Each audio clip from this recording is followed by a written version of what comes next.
Hello दोस्तों, कैसे हैं आप सब। उम्मीद है कि बहुत ही अच्छे होंगे। तो पढ़ाई चल रही है कि नहीं चल रही है। पढ़ाई चलनी चाहिए और पढ़ाई करते रहिए। हाफ ईयरली एग्ज़ाम भी यूपी बोर्ड वालों के शुरू हो गए हैं, सीबीएसई वालों के बहुत जल्द शुरू हो जाएंगे। तो तैयारी करना बहुत मस्ट हो गया है। ऐसे में आप लोगों के लिए फटाफट रिवीजन भी बहुत ज़रूरी है। रूल्स न पढ़ पाइए तो केवल एग्जाम्पल को देख लीजिए। एग्ज़ाम में एग्जाम्पल पूछे जाते हैं, रूल्स कोई नहीं पूछता है। रूल्स तो आपके अंडरस्टैंडिंग के लिए होते हैं, ठीक है ना। तो आज तो एग्जाम्पल की बात कर रहे हैं, तो एग्जाम्पल भी बताने वाले हैं। कल मैंने रूल्स तो सारे बता ही दिए हैं, डायरेक्ट से इनडायरेक्ट में चेंज करने के लिए। और डीपली समझना चाहते हो उस रूल्स को तो आप एक बार कमेंट बॉक्स में बता दीजिएगा। मैं ज़्यादा से ज़्यादा डीपली जितना समझा सकती हूँ उतना समझाने की कोशिश करूँगी। अभी नहीं बता रही हूँ क्योंकि मुझे लग रहा है कि अभी जिन बच्चों का एग्ज़ाम हो रहा है उनके लेवल का यही है। इससे हाई लेवल का अगर आप लोगों को चाहिए तो आप लोग बताओ, मैं इससे हाई लेवल का भी बताना शुरू कर दूँगी, ठीक है ना। तो आज एग्जाम्पल बताने वाले हैं। नॉर्मल एग्जाम्पल मैंने बता ही दिया है कि अगर सेट 2 है तो टेल में चेंज होगा, है कि नहीं। इस सब का एग्जाम्पल तो देखियो ना। तो आज के एग्जाम्पल बताएंगे। जैसे कि मैंने कल टेंस वाला रूल बताया था। टेंस वाले रूल में क्या था, वही था प्रेजेंट पास्ट फ्यूचर वाला। प्रेजेंट टेंस को किस में जैसे कर रहे हैं, प्रेजेंट एंड डेफिनिट को पास्ट इंडेफिनिट में चेंज करते थे, ठीक। तो इसका एग्जाम्पल देखो, Ram said to me he is a boy. Ram said, इसी में आपके वो वाले भी रूल आ जाएंगे जिसको लग रहा है कि उसके रूल्स में मुझे प्रॉब्लम हो रही है, उनके रूल्स इसी में आ जाएंगे।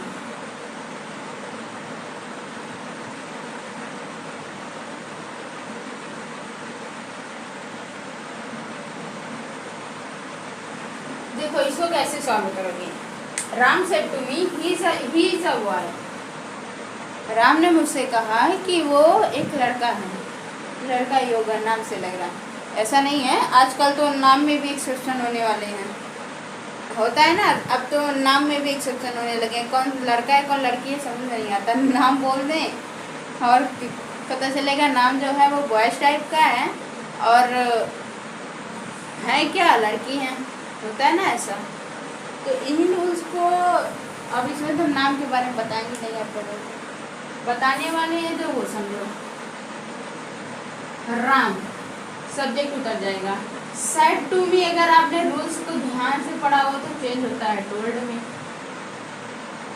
यहाँ आप क्या लिखोगे, टोल्ड। टू लगेगा नहीं क्योंकि सेड टू पूरा टोल्ड में चेंज हुआ है। मी लगेगा, क्या लगेंगे, कनेक्टिव क्या लगेगा, दैट। अच्छा आप लोगों को एक चीज़ और बताएं तो कनेक्टिव में भी चेंजेस होते हैं। कभी कभी कनेक्टिव टू लग जाता है। अभी आप आगे जब पढ़ोगे इसके रूल्स को, इंट्रोगेटिव वाला, और आगे जब जैसे जैसे आप बढ़ते जाओगे, ये तो नॉर्मल रूल्स मैंने बताए हुए हैं, नॉर्मल रूल्स के हैं। ही का ही रहेगा क्योंकि फर्स्ट सेकेंड थर्ड SON बोले थे, फर्स्ट सेकेंड थर्ड। ऑब्जेक्ट के अनुसार नहीं होगा क्योंकि इसमें क्या है, मी। राम ने मुझसे कहा ही इज अ बॉय। राम ने मुझसे कहा ही इज अ बॉय। ही में रहेगा ना, नो चेंज था ना, SON थर्ड पर्सन में नो चेंज, तो ही में रहेगा। वाज लगेगा क्योंकि पास्ट में चेंज होता है। उसके बाद क्या होगा, अब बॉय। ऐसे देखो कितना नॉर्मल है। अगर समझना चाहो तो कितनी आसानी से कर सकते हो। राम टोल्ड टू मी, ये तो हर में होना है, सब में होना है। अब इतना अगर लिख दिए तो आप समझो कि दैट तो कनेक्टिव सब में लगना ही है। नॉर्मल समझो, अभी उसमें मत जाना। उसके बाद बचा ये कैसे चेंज करना है। इसको ना सबसे चेंज करने का सबसे आसान तरीका होता है, आप हिंदी को हिंदी में किया करो। राम ने मुझसे कहा ही इज अ बॉय, राम ने मुझसे कहा था कि वह एक लड़का है। अब है भले लगा है, लेकिन कहा था आया है। क्या आया है? कहा था आया है। जब तक ये दोनों अलग थे तब तक तो ये प्रेजेंट में रहेगा। ये सेंटेंस और ये सेंटेंस जब तक रिपोर्टिंग वर्ब और रिपोर्टेड स्पीच अलग अलग हैं तब तक तो हमें कोई प्रॉब्लम नहीं है। लेकिन जब ये दोनों एक में आ गए, की शब्द जुड़ गया, राम ने मुझसे कहा था कि वो एक लड़का है, की शब्द आया तो ये पूरे सेंटेंस को जोड़ दे रहा है एक में। अब इनके बीच में ना कोई कॉमा आ रहा है, ना इन्वर्टेड कॉमा आ रहा है, ना कुछ आ रहा है, सिर्फ एक वर्ड आ रहा है जो कनेक्टिव है, जिसको कनेक्टिव कहते भी है। कनेक्टिव का मतलब तो आप लोग समझे गए होंगे, है कि नहीं? तो उसी से अगर आप रिलेट करा लो तो आप उसी से समझ जाओगे। ही इज अ बॉय, तो उसे क्या चेंज करोगे? He was a boy.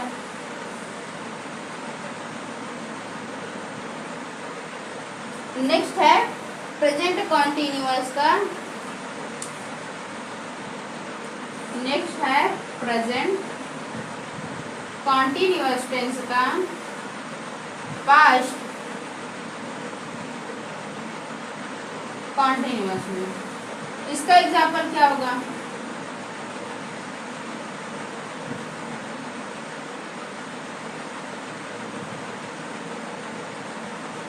Ram said to me, he is going to school. Ram said to me, he is going to school. Ram ने मुझसे कहा कि वह स्कूल जा रहा है। राम said to me, पहले इसको चेंज करोगे, राम उधर जाएगा, said to क्या हो जाएगा? told में हो जाएगा। मी में ही रहेगा। ही इज अ बॉय के क्या कर सकते हो? ही फिर से थर्ड पर्सन है तो ही की जगह उतर जाएगा। मैं सही कर रही थी? नहीं कर रही थी। दैट लगेगा कनेक्टिव में। ही वाज लगेगा, बीइंग लगेगा,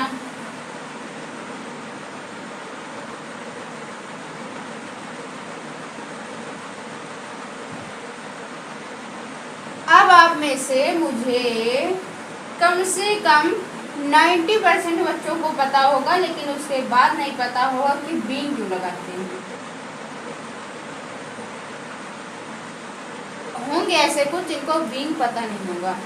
अगर आप भी उसमें से हैं तो बताइए, और जिनको आता है वो भी बताइए कमेंट में कि हाँ ये ऐसे हुआ इसलिए इसमें बीइंग लगा।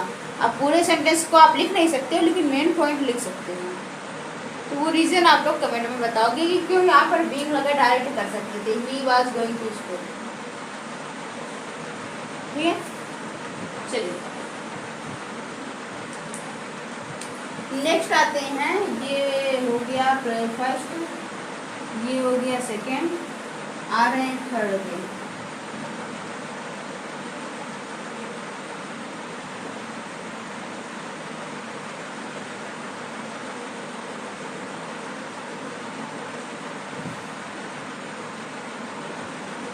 Present perfect tense into past perfect tense. Present perfect tense का कोई एक एग्जांपल बताओ।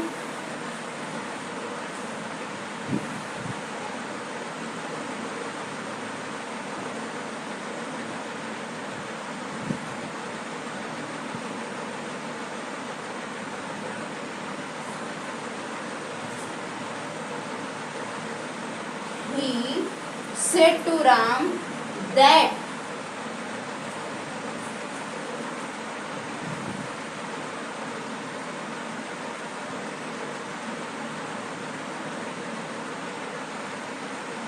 he has gone to school. Double inverted comma close. इसको कैसे सॉल्व करोगे? पहले reported verb he told Ram, that connective लगना है। अब ही है, थर्ड पर्सन है, नो चेंज होना है, ही को दो। हैज गॉन है तो क्या लगेगा? Had gone to school. Normal है, कुछ नहीं करना है, केवल आप लोग टेंशन में आते हो और कुछ नहीं है कि नहीं। He told Ram that he had gone to school. Normal है, कुछ भी नहीं करना है। पहले तो अपने दिमाग से ये हटा दिया करो कि ये सब बड़े हार्ड होते हैं।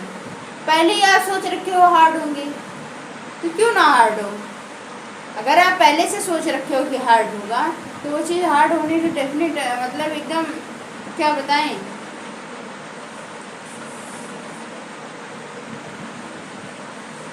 अभी बचा है present perfect continuous, past indefinite, past perfect sorry past continuous, past perfect और पास्ट परफेक्ट कॉन्टिन्यूअस का नहीं बनता।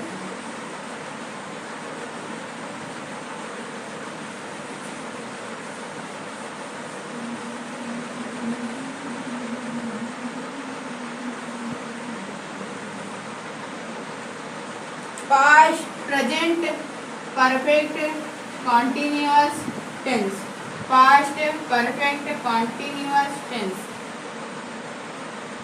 Okay, let's take an example. He said to me that that I am writing an essay for 2 hours. He said to me, I am writing an essay for 2 hours. कितने लोगों को ये सही लग रहा है? कितने लोग कहेंगे कि ये सेंटेंस सही है? जितने कह रहे हो सबको पढ़ाई 1% दिमाग में नहीं घुसी है। यार साफ साफ मैंने गलत लिखा। मैंने आप लोगों से कहा कि आप लोग कभी किसी के ऊपर बिलीव मत किया करो। क्यों नहीं बिलीव करोगे? उसको समझा करो। आप सब जानते हो कि जो है कि कभी भी प्रेजेंट परफेक्ट कॉन्टिन्यूअस में एम जुड़ता ही नहीं है, हैज़ बीन और हैव बीन जुड़ता है। मैंने साफ साफ गलत लिखा है। और अगर आप घर से 1% को भी ये लग रहा था कि ये सेंटेंस गलत सही है तो आपको मैं बता नहीं सकती आप कितने बड़े अजीब हैं। मतलब पढ़ाई नाम का कुछ नहीं है। फिर आप इंग्लिश सीखना छोड़ दो अगर आप में से 1% में नहीं कहा। अगर नहीं कहा है और आपने तुरंत पकड़ लिया मिस्टेक तो आप जीनियस हो।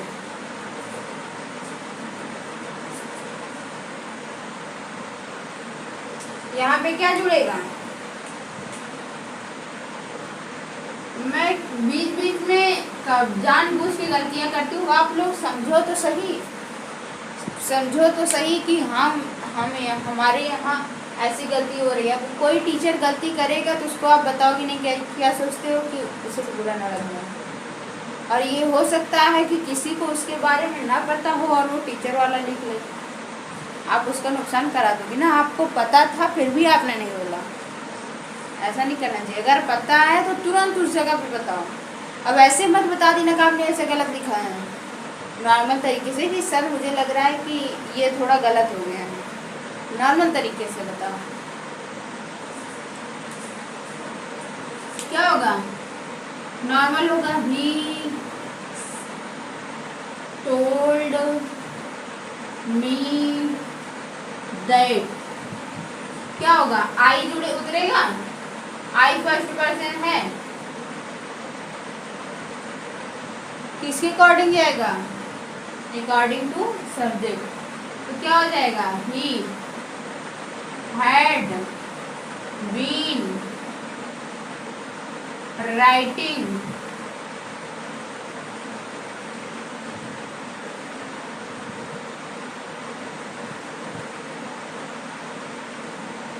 एन ऐसे। एक मिनट, मुझे एक थोड़ा सा कंफ्यूजन हो गया है।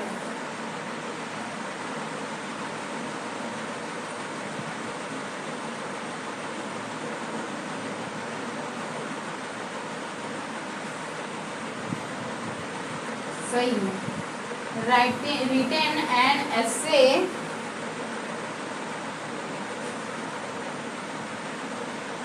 गलत हो रहा है।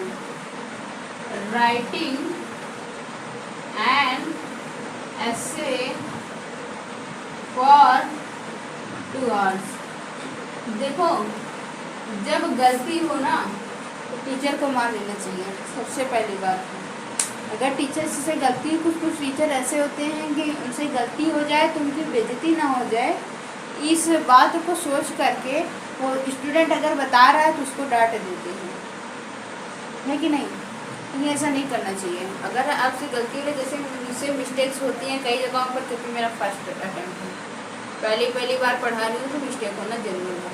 लेकिन जिन टीचर्स से मिस्टेक होती है और मिस्टेक्स को नहीं मान करके वो स्टूडेंट को, सामने वाले को डांट दें, तो ये उनकी बहुत बड़ी, मतलब वो टीचर जो है उनको ये समझना चाहिए कि बच्चे जो हैं उनका गलत हो जाएगा आगे चल के।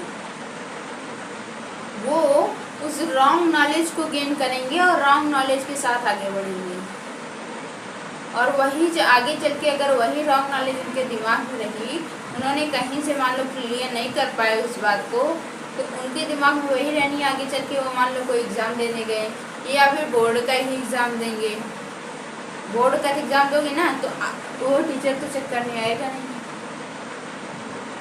वो टीचर चेक करने तो आएगा नहीं, बोर्ड के टीचर चेक करेंगे और वो काट देंगे 110%। आपको काफ़ी देखने को मिलेगी नहीं, आप सोचोगे पता नहीं कहाँ कट गए मेरे नंबर। तो अगर आपको कहीं पे गलती लगे तो उस बात को बताओ, लेकिन ऐसे ना बता दो कि टीचर बुरा मान ले।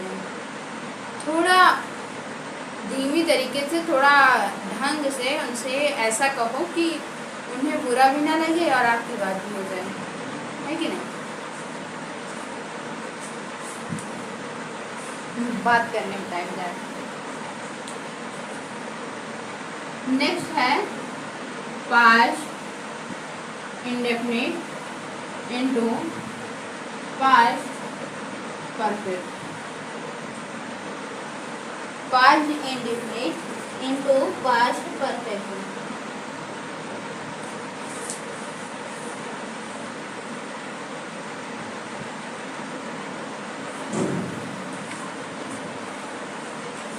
इसके लिए एक रूल मैं बताने वाली हूँ आप लोगों को।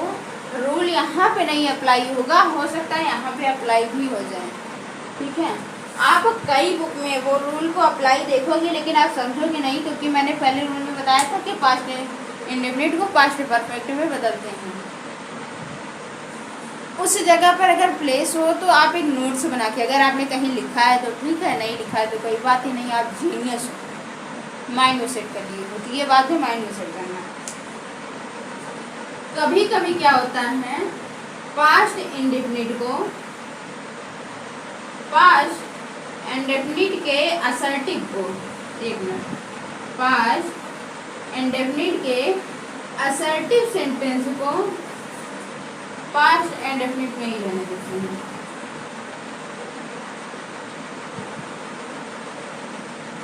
पास्ट इंडेफिनिट में रहने देते हैं, लेकिन जब बात आ जाती है इंट्रोगेटिव की तो 100% उसको पास्ट इंडेफिनिट को पास्ट परफेक्ट में चेंज करना पड़ता है। तो आप अगर पहले से जाने रहोगे तो ही आप सॉल्व कर पाओगे ना, नहीं आपको कहीं पे मिल गया पास्ट इंडेफिनिट का असर्टिव सेंटेंस, और असर्टिव में 2 आते हैं, अफर्मेटिव और निगेटिव आते हैं। अभी मैं सेंटेंस पढ़ाऊंगी तो उसमें बताऊंगी, मुझे सेंटेंस पहले पढ़ाना चाहिए था, लेकिन मुझे लगा कि ये सब मैं बता दूं, सेंटेंस तो नॉर्मल बच्चे जानते रहते हैं, लेकिन ये सब जानना जरूरी हो जाता है। अभी मैं आगे हो सके तो सेंटेंस में आप लोगों को बताऊँगी। अभी तो जो जनरल टॉपिक है जो ज़्यादातर बच्चे यूज़ करते हैं उन टॉपिक्स को बता रही हूँ, ठीक है ना? तो इस बात को समझे रहना कि अगर पास्ट का असर्टिव सेंटेंस है और पास्ट के असर्टिव सेंटेंस में ही चेंज कर दिया गया है तो वो रॉन्ग नहीं होगा, 100% वो सही होगा, लेकिन अफेक्ट जो डालता है वो ये वाला डालता है।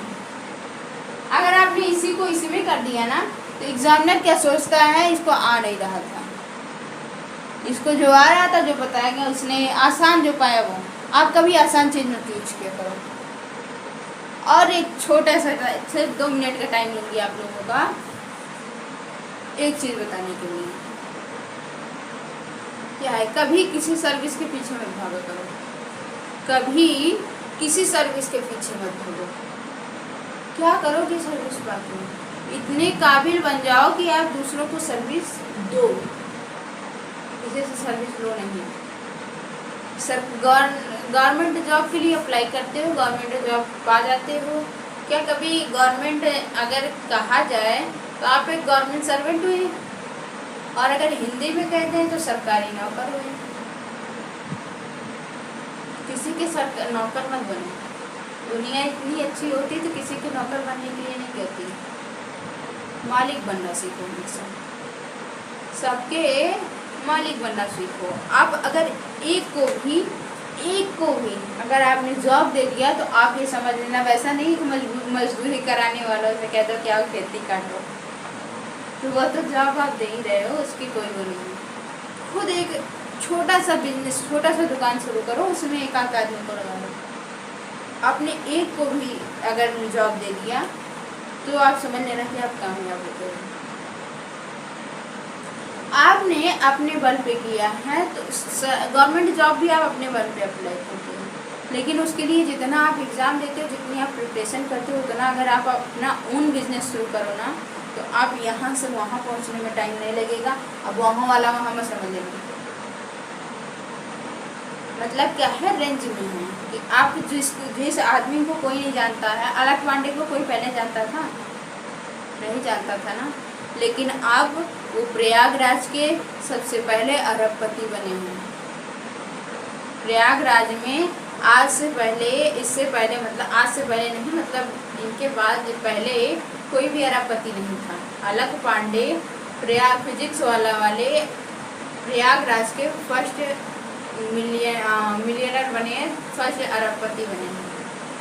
अब आप समझ लो, उन्होंने इंजीनियरिंग करी, इंजीनियरिंग छोड़ दी और शुरू क्या किया, अपनी एक ओन कोचिंग। और स्टार्टिंग में उनके कोचिंग में जो थे वो सिर्फ उनकी बहन थी और उनकी माता जी थी, जो उनके वीडियो को लाइक शेयर सब्सक्राइब करती थी। ठीक है ना। तो अपने ऊपर बिलीव करो और किसी सर्विस के पीछे ना भागकर अपना एक ओन बिजनेस शुरू करने के बारे में खुद एक मालिक बनो। ठीक है ना। अगर आपने एक को जॉब पे दे दिया तो आप समझना कि आप कामयाबी के मार्ग पे चल पड़े हो। ठीक है ना।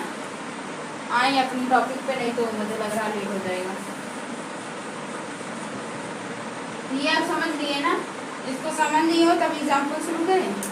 पास्ट इंडेफिनिट को past perfect example. Past indefinite को Ram said to me he went to school.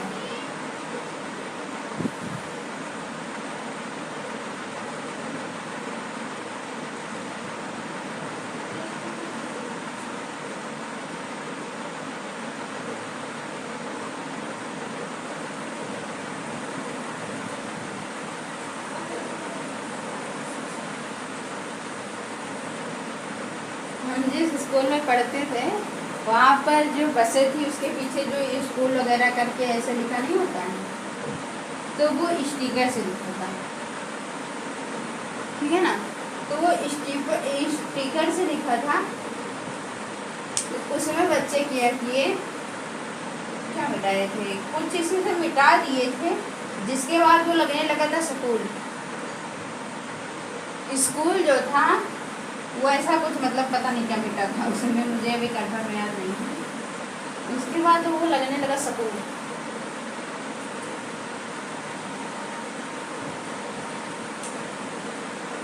Ram told me that he में रहेगा, थर्ड पर्सन है। वेंट किसमें चेंज होगा, had gone to और समझो, अगर आप इसको ऐसे ही कर देते हो, Ram told me that he went to school, तो भी कोई टीचर नहीं काटेगा। जेनुअल है, ये रूल है कि इंट्रोगेटिव वाला है तो वो 100% मस्ट है कि आप उसको चेंज करो, लेकिन और इतना जरूरी नहीं होता है। 1 मिनट, बस 1 मिनट का टाइम दीजिए मुझे।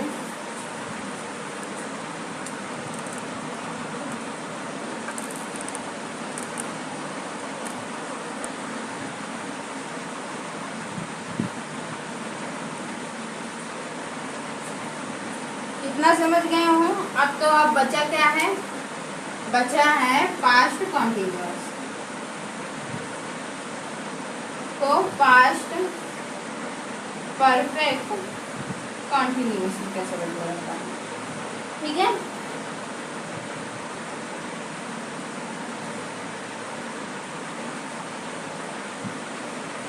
Ram said to me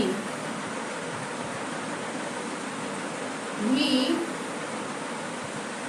was going to school। अब कहोगी कि इसमें टाइमिंग नहीं दी गई है तो कैसे होगा? टाइमिंग नहीं दी गई है तो हेल्पिंग वर्ब से बनाओ, है ठीक है। Ram told me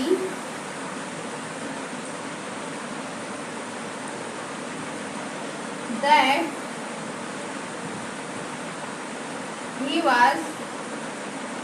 he had been